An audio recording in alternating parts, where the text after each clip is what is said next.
Hello, one and all. It's that time again, Thursday afternoon, and it's time for the Racing Bet Preview Live, brought to you by winnersbet.com.au this week. If you are having a punt, make sure you do so with WinnersBet. They're Australian-owned and operated small little bookie, so let's support local, and you can support us by supporting our partners. I'm your host, Tim Gears, joined by Trent Krebin. For the final time, Trent, we're going to be looking at Randwick and Caulfield. Trent, this is his last week with us here at the Racing Bet team. He's moving on in the world, and it's a little bit of a bittersweet moment, mate. Yeah, it is. I mean, it's been a few years now. I've been with Racing Bet, helped get the side off the ground and develop it into what it is today, and it is bittersweet. So yeah, I guess thank you to everyone who's joined us for the ride, and I'm sure we'll see you all around. Yeah, what a ride it's been, and let's make sure we send the punters off in style with a couple of winners this week, because, geez, we've got a huge weekend of racing, both in Melbourne and Sydney, of course. Caulfield for Blue Diamond Stakes Day. I think every race on the card there is at a black type level. And Randwick, we've got two Group 1s on the card, the Chipping Norton and the Surround Stakes. So there's plenty to look forward to, and plenty of winners to be found. We're going to take a look at all 5 feature races, all 5 Group 1s this weekend, and we'll do our best to find you our best bets and our best value bets as well. We're going to try and cram it all in. Very quickly, Trent, what do you make of the track at Caulfield this week? What are you expecting? Yeah, it was interesting. The last couple of meetings I've had there, I think 2 weeks ago, it was when Peter Moody was blowing up that the fence was no good, and then the week after that, the week before that, the fence was very good. So it's a little bit tricky, but I think they've moved the rail out a few meters and apparently have rectified the issues. So should play fairly well with good conditions in Melbourne.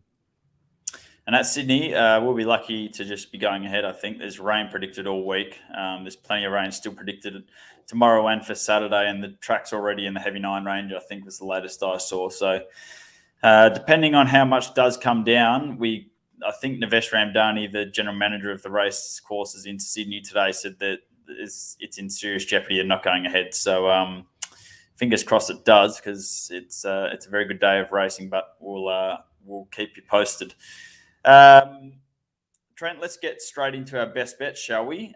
Before we get stuck into the big races on the day, but your best at Caulfield is going to come up in race number 9, the final race. The final race you'll be previewing for the Racing Bet followers, and you're hoping to send them off with a winner with your best bet at Caulfield. Race 9, number 5, Desert Icon. Yeah, I think he is clearly the one to beat in the last, and like you said, hopefully we can send people off on a good note. He raced in a benchmark 100.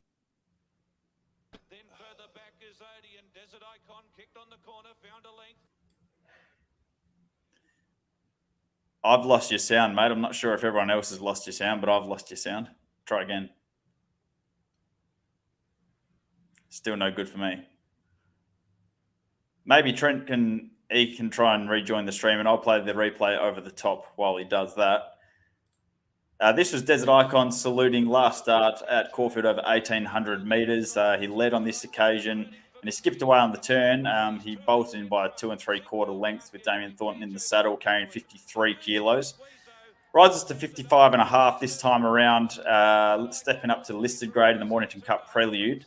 And it should be very hard to beat again. He's currently priced at $2.10 with winnersbet.com.au. Trent, you're back. I was just showing him the last start win of Desert Icon. Yeah, I thought it was a... We've lost him again. Let's have a look. Yep, lost sound, they're saying. It's the video whenever we play it, Trent's saying. Maybe if Trent, let me try this. Try talking now. There we go. Yep. Okay, I won't play any more videos while you talk. Try now. Yeah, it wouldn't be a Racing Bet stream without some technical... There we go. Go ahead. Desert Icon. So that was only his 4th start in Australia for Chris Wallercamp. Came to Caulfield, like you said. Went straight to the front there. Did it in good time. Did it at both ends. Goes up a little bit in weight today, but he steps back up to 2,000 meters. Gets another soft map, probably leading again. I just thought a lot of these horses have hit their mark, and he's still one on the improve. He did take on some listed races in the UK and ran really well. So yeah, Desert Icon, I thought anything above $2 black odds was good odds, and I think he'll be very hard to beat in the last. Very good. I've just muted all the replays that I've got lined up, so fingers crossed there's no more problems. But like you said, it wouldn't be a week on the Racing Bet preview going live if there wasn't something go wrong. Thanks to Justin, who did let us know that the sound had gone out. If you've got any other comments for Trent or myself throughout the course of the preview, make sure you fire them in. And if you're watching on YouTube or Facebook, make sure you like our pages and subscribe to our channel so you never miss a beat. And like I said, if you've got any thoughts throughout the show for us to answer, or you've got any queries, make sure you send them through and we'll do our best. Alrighty, moving on, and we'll get into my best bet on the card at Randwick. And I tossed and turned, as I do every single week, about this. Did our best bet win last week? Yeah, won by about 5, I think, didn't it? Mighty Beale. It was Mighty Beale, that's it. Yeah, it was Mighty Beale at a good early price too, about $4.60. Started somewhere around $3, I think, and absolutely walked in. So I think that's 3 weeks in a row now we've landed best bets in Sydney. So we'll try and make it 4 here. And I reckon out of the last 4 weeks, this is the most difficult one. But I've asked you a little bit, Trent, for your advice, and I've gone with one of your suggestions, which was also I had written down on my page. And I was actually on this horse when it was set to run, I think last week or the week before, and it didn't. But it's going to line up here. And this is the final race on the card, race 10, number 4, Gravina, currently $4 with winnersbet.com.au. Now, it's a hard horse to trust this. He had 4 starts last preparation for 2/3 and 2 seconds. I think he went down as favourite on all 4 occasions or close enough thereabouts. He started $5.50, then $1.85, then $1.95, and then $2.50, and he got beat on every single occasion. So we're really putting our faith in him here, but the real key to him this time around is the fact that he's been gelded. So they've pulled the trigger Godolphin. They've cut the plums out and hoping it switches him around. The other key to this horse is the wet track. He's had 9 starts on good surfaces. He's yet to break through. He's had 4 starts in the wet for 3 wins and a 3rd placing. So his recent trial at Gosford was good. He wasn't out there to break any records. He settled back in the field and was just clicked up over the final 100 metres or so. It did trial without the blinkers on. The blinkers go back on for race day here. Nashra Willa is a jockey booking for this horse that I just love. I'm hoping they're a little bit positive, but I'm not really worried by the draw. By race 10 at Randwick on a saturated deck, I think barrier 12 could be actually the spot to be. So plenty of things to like about this horse. It's just whether ultimately the gelding operation is going to switch him around from being somewhat of a non-winner last preparation and a money muncher to paying us back this time around. So race 10, number 4, Gravina, currently $4 with winnersbet.com.au, and that's the way I've gone for my best of the day at Randwick on Saturday. All right, we'll get into our value bets, Trent, and I'll go first because your value bet's going to come up in one of the feature races on the card at Caulfield. So we'll get into that in just a sec. But my value bet at Randwick on Saturday is going to come up midway through the card. Race number 5, I'm tipping the Waller and J-Mac combination. This is horse number 8, a Tissue. It's currently $7 with winnersbet.com.au. This horse won first up over 1,400 metres last preparation, resumes with 2 trials under the belt here over 1,300 metres. Of course, this is the Group 3 Liverpool City Cup. How often do you see James McDonald ride 54 kilos? I'm going to say not very often at all. So the fact that he's committed to riding this mare at 54 suggests to me that they've got her going well and that she's a serious winning chance. We know she loves the wet. She's had 7 starts in the wet for 3 wins and 2 second placings. She's drawn softly in barrier 2. And look, since she's come to Australia, she didn't do much wrong early on. So I just think $7 is a really good each way price about her in what looks a really open race. And so I've made her my best value bet of the day at Randwick, race 5, number 8, a Tissue. Trent, I'll pass over to you because your best value bet of the day is going to come up in the Blue Diamond Stakes, which is one of 3 Group 1s on the card at Caulfield on Saturday. So I'll pass over to you. I will try and play some replays over the top. I've turned the sound off, so hopefully it doesn't cut you off. If it does, I'll try and delete you from the stream and re-add you. Excellent. So yeah, the Blue Diamond, as you know, big race for the 2-year-olds, Group 1 level, 1,200 metres. And I think half of the battle in the Blue Diamond is actually finding the horses that will appreciate 1,200 metres. You see a lot of these speedy, early 2-year-old types that look really good over 1,000, 1,100, and then they get to a high-pressure 1,200 metres and they fall in a hole. We saw it with Enthar last year, who went in as the hot favourite, and it happens year after year. So, look, I'm with horse number 6, Jacquinot on top.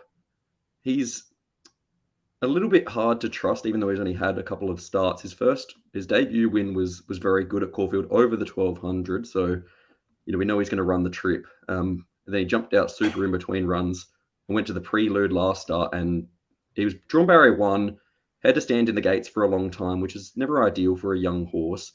Missed the start by about 3 lengths, and then ended up, running into traffic for most of the straight anyway. So he's only beaten 2 lengths there. I think he should have run at least a clear second, if not gone close to winning there. I like him drawn out in barrier 10. That's a really good gate for him. He'll get to the outside. If he jumps a little bit better, he can just get worse than midfield and get to the outside. So I think he's the one to beat.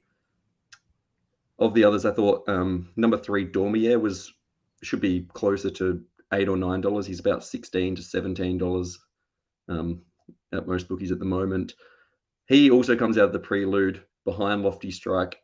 That day was the day that you didn't want to be too close to the fence, and he was.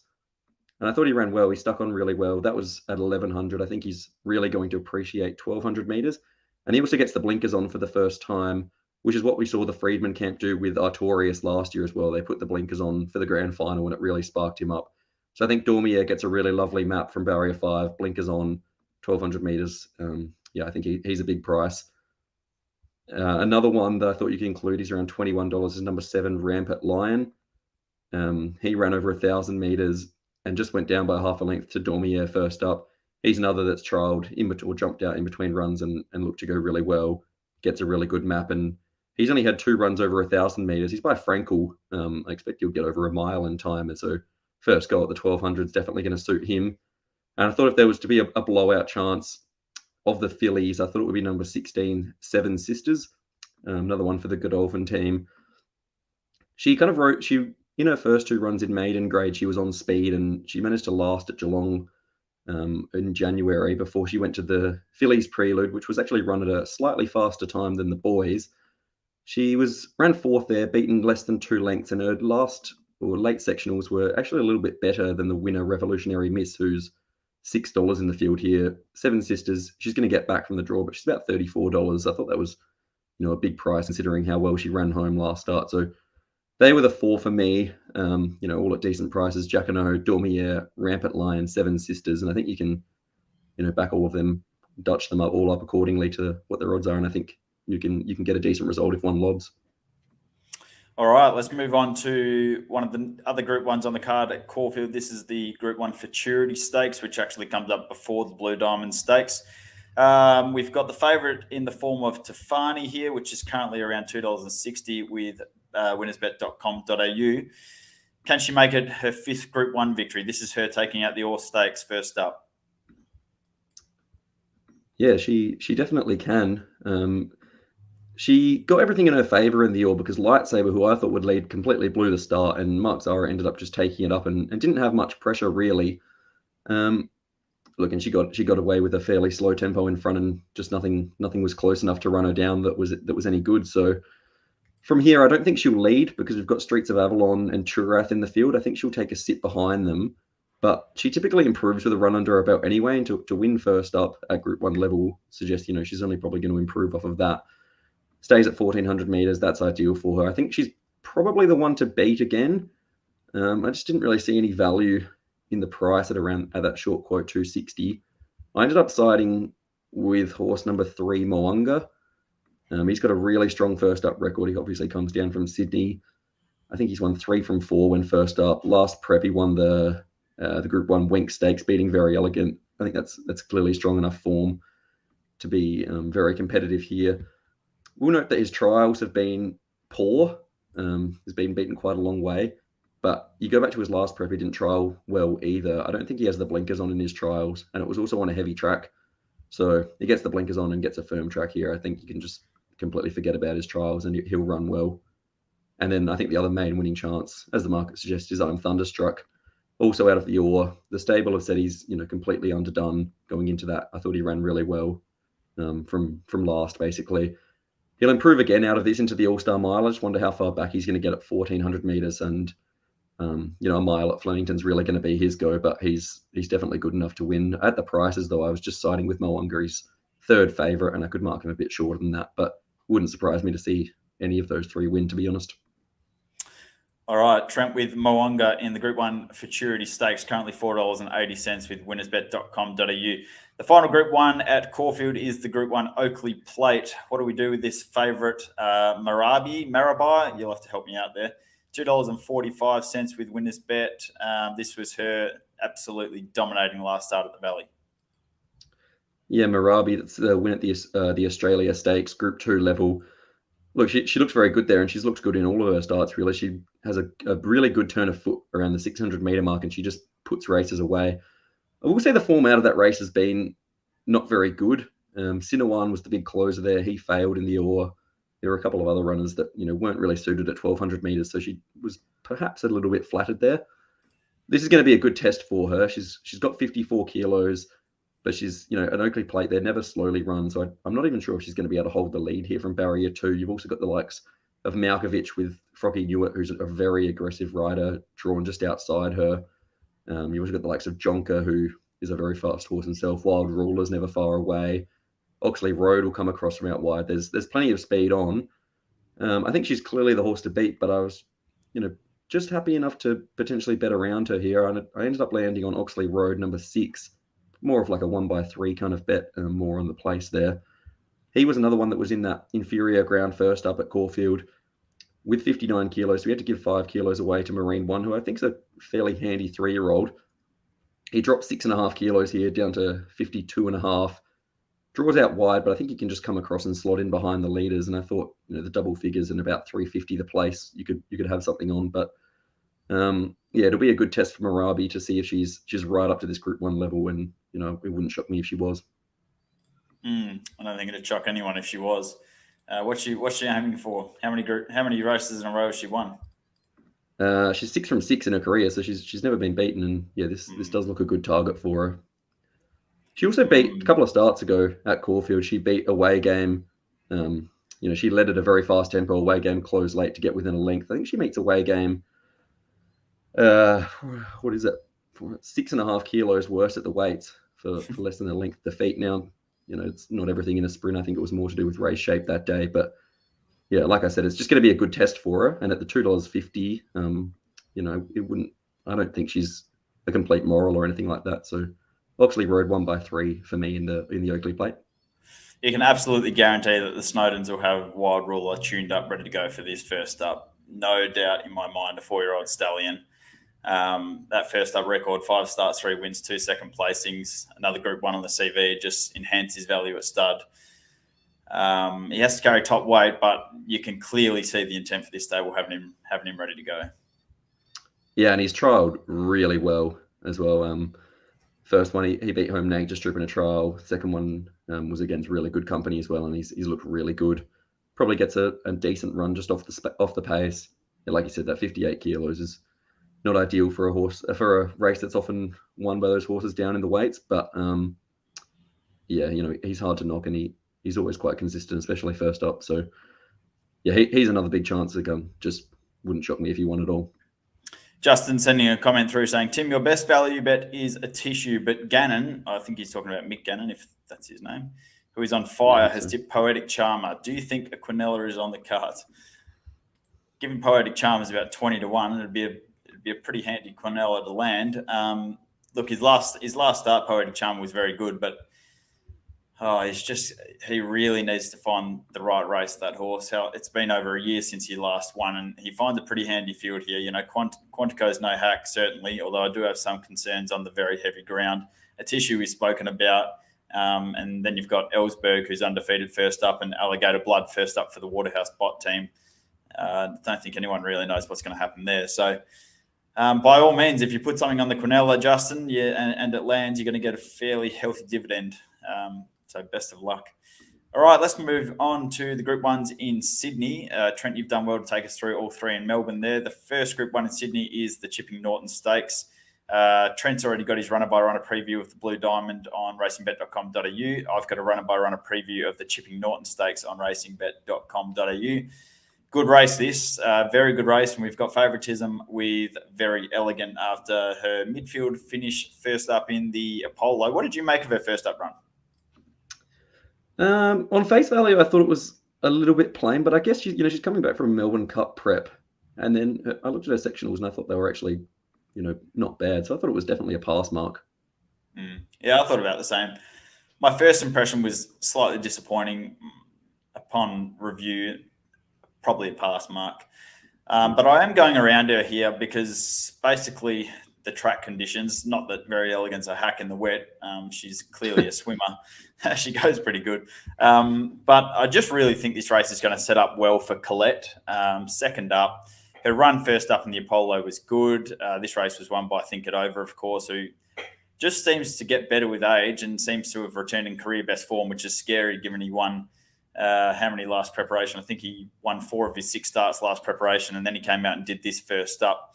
But you can see Colette running on into second here down the outside in the Godolphin Blue, and she is a complete swimmer. She's had 8 starts in the wet for 6 wins and a second placing. She's undefeated from 3 starts on heavy ground. She draws well for Barrier 3, in Barrier 3 for Tim Clark, I should say. And I just think this sets up really well for her. She has had 4 starts at the track and distance and has only run second on one occasion. But like I said, I really think there's everything in her favour here. And at the better price, the slightly better price and Very Elegant, I'm going to lean that way with Colette.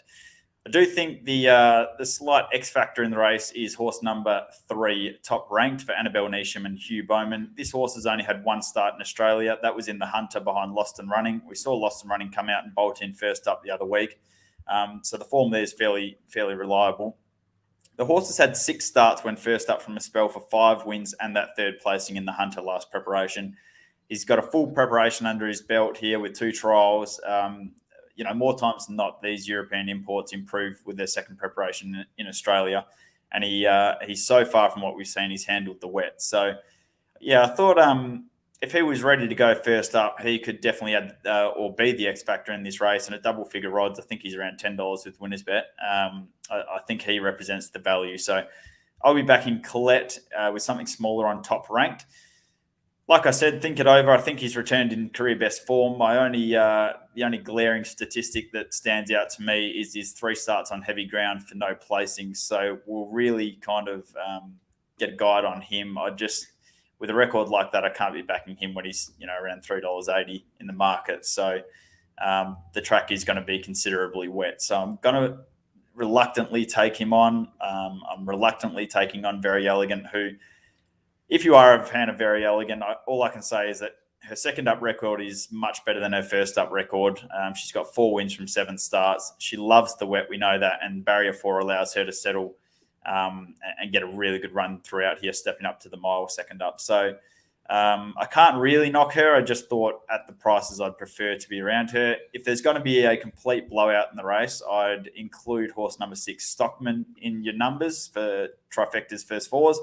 He's had 5 starts on heavy ground for 3 wins and 2 second placings. Whether he's up to this kind of company remains to be seen, but I thought you had to include him at around 30 to 1. So that's my assessment of the Chipping Norton. Trent, any other thoughts on that race?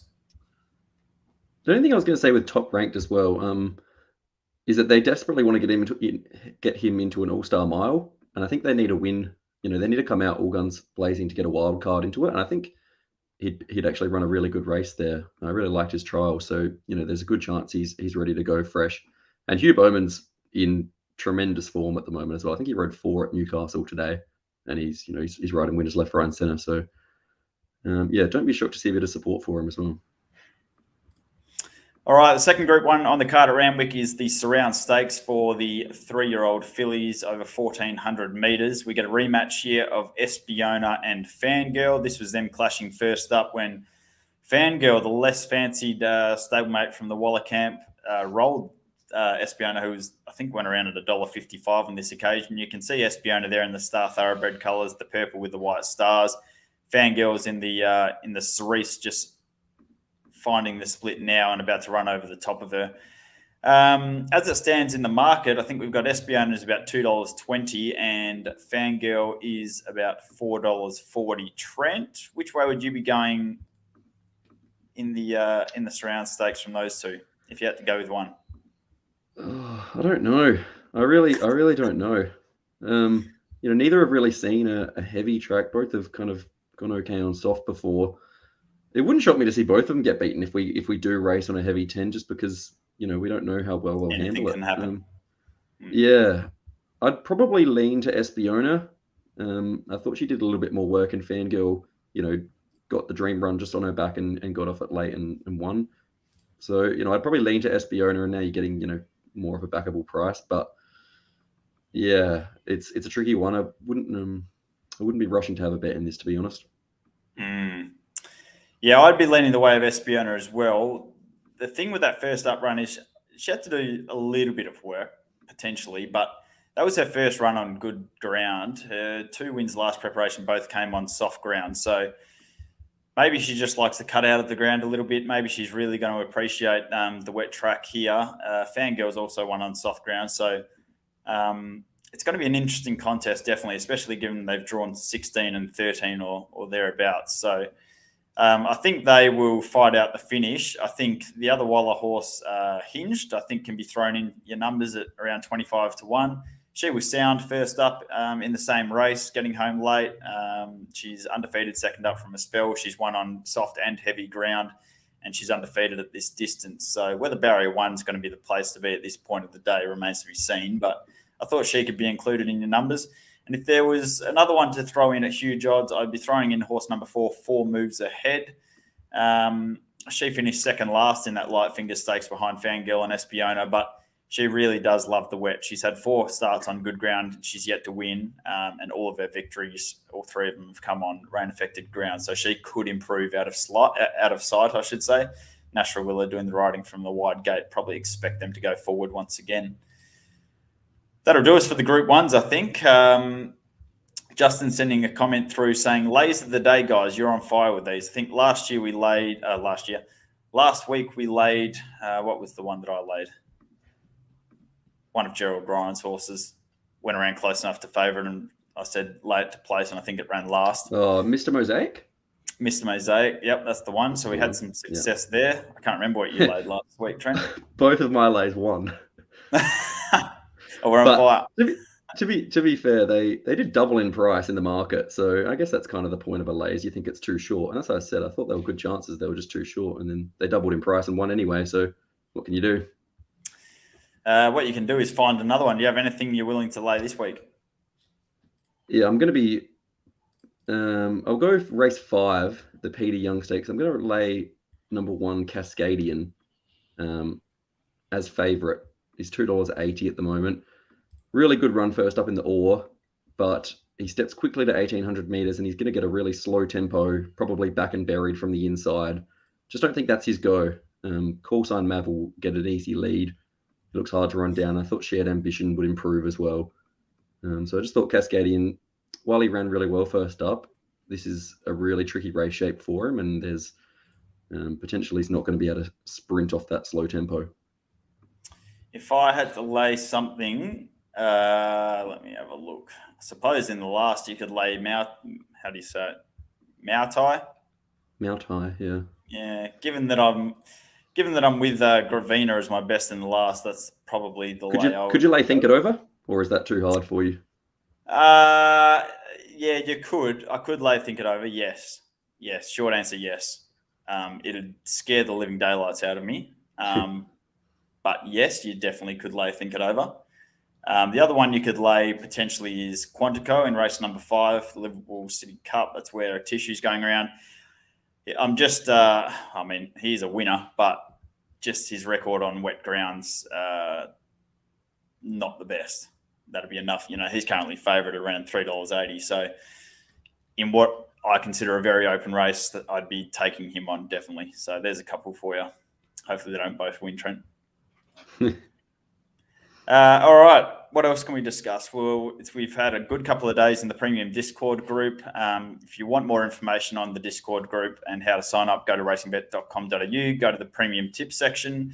We had 3 winners from 3 selections at Happy Valley last night. We had an early bet at Pinjarra today, which won was $2.40 into $2. I think we had Rustic Steel at Newcastle today, which was $2.40 into $2 and bolted in. There's just, we're firing on all cylinders in there at the moment. So if you want some additional selections on top of what you get on, the Wednesdays and the Saturdays and the weekends, head to racingbet.com.au, go to the Premium Tips section, and you can find more information. Trent, time to bid you farewell. It's been very fun working with you. I thank you for all your efforts and all the winners along the way. Wish you all the best in the future. And yeah, like I said at the top of the show, it's a bittersweet moment. Yeah, thank you, Tim, and everyone at Racing Bet for all your support as well. And thank you to everyone listening and gets involved on Twitter as well. It's good fun, and yeah, I'll miss it.